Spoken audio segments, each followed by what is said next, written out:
Hello बच्चों, यह concept video extrinsic semiconductors पर आधारित है। बच्चों, पिछले टॉपिक में आपने पढ़ा कि इंट्रिंसिक सेमीकंडक्टर्स क्या होते हैं। साथ ही साथ आपने ये जाना कि किस तरीके से उसमें होल्स और कंडक्टिंग इलेक्ट्रॉन्स जनरेट होते हैं और उनके मोबिलिटी के कारण, उनके मूवमेंट के कारण किस तरह से कंडक्शन करंट जनरेट होता है। बट एक जो मेजर ड्रॉबैक है बच्चों, वह यह कि रूम टेम्परेचर पे ये यूजेबल नहीं होते। यूजेबल इसलिए नहीं होते क्योंकि इसमें जो एक को minimum number of charge carriers चाहिए, उनकी कमी पाई जाती है। इस ड्रॉबैक को दूर करने के लिए हम एक्सट्रिंसिक सेमीकंडक्टर्स यूज़ करते हैं। ये एक्सट्रिंसिक सेमीकंडक्टर्स, जैसा कि नाम से पता चलता है, कुछ एक्सटर्नल फैक्टर्स पे डिपेंड करते हैं, यानी इसमें कुछ एक्सटर्नल एलिमेंट्स का एडिशन किया गया है। Doping a semiconductor. Doping is a process of adding some impurity. And this is not just any impurity, this is the necessary impurity. It is the process of deliberate addition of very small amount of suitable impurity into an intrinsic semiconductor. यानी कि हम इसमें कुछ particular elements add करते हैं। अब क्यों करते हैं? जो हमारा इंटेंशन साफ है, हमें अपने इंट्रिंसिक सेमीकंडक्टर की कंडक्टिविटी बढ़ानी है, उसमें नंबर ऑफ चार्ज कैरियर्स बढ़ाने हैं।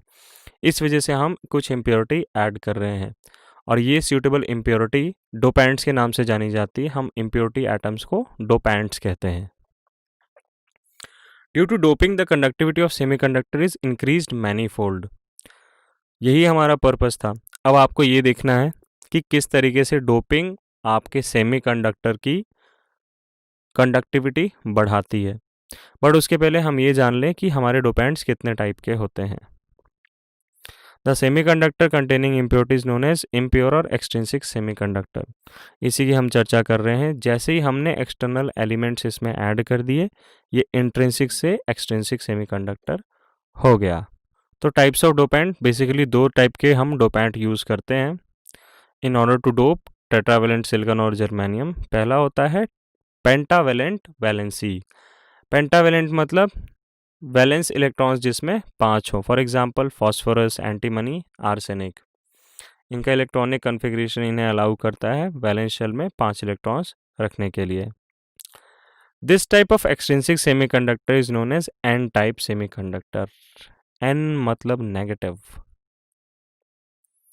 दूसरी जो हमारी डोपिंग इम्प्योरिटी है वो ट्राइवेलेंट इम्प्योरिटी होगी, लाइक इंडियम, बोरोन, एल्यूमिनियम। इसमें हमारे वैलेंस शेल में 3 इलेक्ट्रॉन्स होंगे। This type of extrinsic semiconductor is known as P type semiconductor. P stands for positive.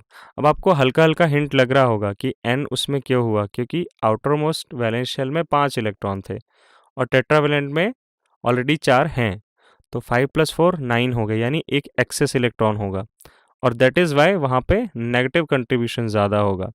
Whereas अगर हम ट्राइवेलेंट इम्प्योरिटी ऐड करते हैं तो 3 इलेक्ट्रॉन्स का कंट्रीब्यूशन इम्प्योरिटी से और 4 का तो हमारे टेट्रावेलेंट सिलिकॉन के पास है ही, तो 4 + 3 7, यानी कि एक होल जनरेशन हम यहाँ पे इमेजिन कर सकते हैं कि एक होल जनरेट हुआ है।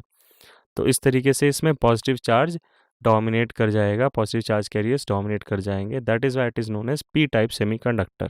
अब डोपेंट्स को ऐड करने के पहले कुछ बातों का हमें ध्यान रखना होगा ताकि हम उनका प्रॉपर सिलेक्शन कर पाएँ। बच्चों, सबसे इम्पोर्टेंट बात यह है कि जो हमारा सेमीकंडक्टर है उसका एक लैटिस होता है, उसका एक क्रिस्टल स्ट्रक्चर होता है। तो किसी भी तरह के इम्प्योरिटी के एडिशन से उसका लैटिस जो है वो डिस्टॉर्ट नहीं होना चाहिए, यानी कि dopant has to be such that it should not distort the original pure semiconductor lattice. दूसरी बात, चूँकि हम जो इम्प्योरिटी ऐड कर रहे हैं वो बहुत स्मॉल अमाउंट में ऐड कर रहे हैं, तो it should occupy like very few sides in the crystal lattice, यानी कि हर जगह वो नहीं होना चाहिए, प्रॉपर अमाउंट में होना चाहिए, so it should occupy very few original semiconductor atom sites in the crystal.